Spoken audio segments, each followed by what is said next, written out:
गुरुभ्यो नमः। अभी कुछ वर्षों में हम लोग भारत की चीज़ें पेटेंट हो रही है। जैसे 2006-7 में यूएस खिचड़ी को पेटेंट कराने के पीछे बहुत लगा हुआ था। उसके बाद हल्दी, फिर दालचीनी। इससे बहुत लोग नाराज़ थे, बहुत लोगों ने बहुत सारी कुछ बातें की। लेकिन इससे क्या कोई फ़र्क पड़ता है? अगर आप एज़ ए कल्चरल वाइज़ देखेंगे तो ठीक है, लेकिन अगर आप भारत के दर्शन के हिसाब से अगर आप देखते हैं, तो डेफ़िनेटली कोई फ़र्क नहीं पड़ता। क्योंकि भारत के जितने भी दर्शन है ना, जिसको हम फिलॉसफीज कहते हैं, वो सारी की सारी आत्मा की बात करता है, कोई भी शरीर की बात नहीं करता। ये जो सारे जो पेटेंट किए जा रहे हैं, वो इसलिए ये बताने के लिए कि ये उस जगह पे थे ताकि उनका वर्चस्व आए। आप हमेशा ध्यान दीजिएगा, भारत के जितने उपनिषद हैं, भारत के जितने वेद हैं, भारत के जितने भी दर्शन हैं और जितने भी दार्शनिक भारत में हुए हैं, वो कभी भी जीवन निर्वाह की हमेशा बात की है। वो कभी आत्मा के अलावा और कुछ उन्होंने बात नहीं किया। मैं आपको एक बात बताता हूँ कि भारत से कोई चीज आप ले गए हैं तो आत्मा जो है उसका वो भारत में छुट गया। आयुर्वेद को, भारत के खान पान को, फिर योग को बहुत अलग अलग रूपों में इन्होंने ले लिया। आयुर्वेद से हम लोग शुरू करते हैं क्योंकि यही तीन है जिसपे पूरी वेस्टर्न जो अभी कल्चर है, बाहर पे जो लोग हैं जो बहुत ज्यादा पैसा कमाने की इसमें होड़ पे लगे हुए हैं। लेकिन क्या ये चीजें वर्क करेगी, ये मैं आपको इस पे हम देखते हैं। एक बार एक न्यूयॉर्क से एक लेडी आई थी केरला।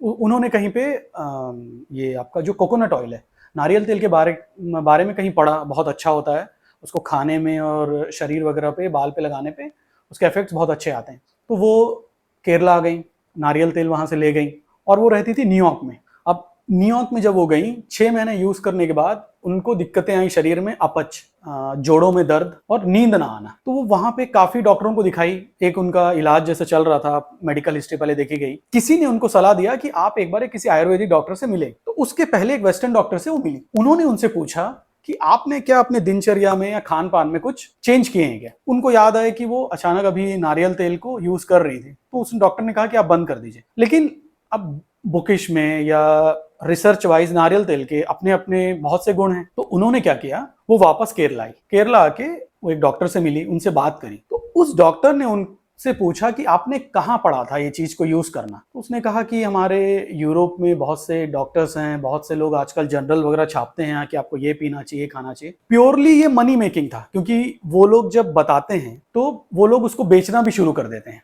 लेकिन आयुर्वेद बेचने पे नहीं था। आयुर्वेद प्योरली बेस्ड ऑन आप अपने दिनचर्या को और लाइफस्टाइल को अच्छा बनाएं। इसमें बेचना और खरीदना कहीं भी नहीं है। तो ये बात के बाद उन्होंने कहा ठीक है, ये बात यहाँ पे खत्म हो गई। अब हमारी बात हम करते हैं। बहुत लोग शरीर को ऐसा नहीं मानते कि शरीर में रजस, तमस और सात्विक गुण होते हैं। आयुर्वेद इसको डेफिनेटली मानते हैं, क्योंकि जैसा आप खाएंगे वैसा आपका शरीर बनता है। दूसरी बात, शरीर में 3 गुण जीवन से ही होते हैं। जब आप जीवन लिए, मतलब आपके माता पिता से आपका था, कफ, पित्त और वात, ये समय समय पे एक्टिव करते हैं और ये दिन भर आपके साथ रहते हैं। लोग इसका टाइमिंग निर्धारित करते हैं, लेकिन ऐसा नहीं होता है। टाइमिंग इसका आपके शरीर के हिसाब से और प्रकृति के शरीर के हिसाब से अलग है। तो ये खैर काफी अलग बात है। तो हम उस लेडी पे आते हैं। तो उन्होंने इसको पढ़ना शुरू किया, आयुर्वेद को, कहा भारत में। तो जब आप नारियल तेल को जब आप पढ़ते हैं, वो है कफ, ठंडा पदार्थ है वो, आप ऐसे समझिए। न्यूयॉर्क में जो टेम्परेचर होता है, ठंडियों में कितना टेम्परेचर होता है, 4 डिग्री से -4 डिग्री सेंटीग्रेड। और वैसे ही वॉशिंगटन डीसी में कुछ एरियाज उसके बहुत ठंडे। तो जब आप ठंडे इलाकों में जब आप इस तेल को लगाएंगे तो शरीर और कफ से पीड़ित होगा, अपच, आपको उसको और हीट करना पड़ेगा। लेकिन उनकी दिनचर्या अगर सिंपल है तो ये चीज आप नहीं कर पाएंगे। शरीर में नींद ना आना, अपच, सबसे एक बार अपच शुरू हुआ तो नींद और उनके जोड़ों में दर्द। लेकिन केरला का टेम्परेचर क्या होता है, हमेशा ह्यूमिड टेम्परेचर है वो। ओके, कभी भी वहां पे ठंडियां ऐसे नहीं आती हैं 14 डिग्री, 15 डिग्री, 4 डिग्री, माइनस में कभी नहीं जाएगा। तो वो ह्यूमिड टेम्परेचर में जब आप नारियल तेल लगाते हैं तो वो कैसे वर्क करेगा, फर्क है ना। यही सबसे इंपॉर्टेंट। तो ये है इस समझ की आत्मा। ये आयुर्वेद में है, रजस, सात्विक, तमस। जब इसको आप पढ़ते हैं, इसको समझेंगे नहीं तो पब्लिश कैसे होगी ये चीजें। तो भारत से आप कोई भी चीज ले जा सकते हैं, ठीक है। पेटेंट की कोई जरूरत नहीं, आपको जो चाहिए हर जगह भारत की चीजें अवेलेबल है, आप ले जाइए। लेकिन भारत से अगर भारत ही हट गया तो एक शरीर से आत्मा हटने के बराबर है। उसके बाद आप निर्जीव शरीर को जितना भी दूर ले जाएं, इसका कोई मतलब नहीं है। कृष्णार्पण।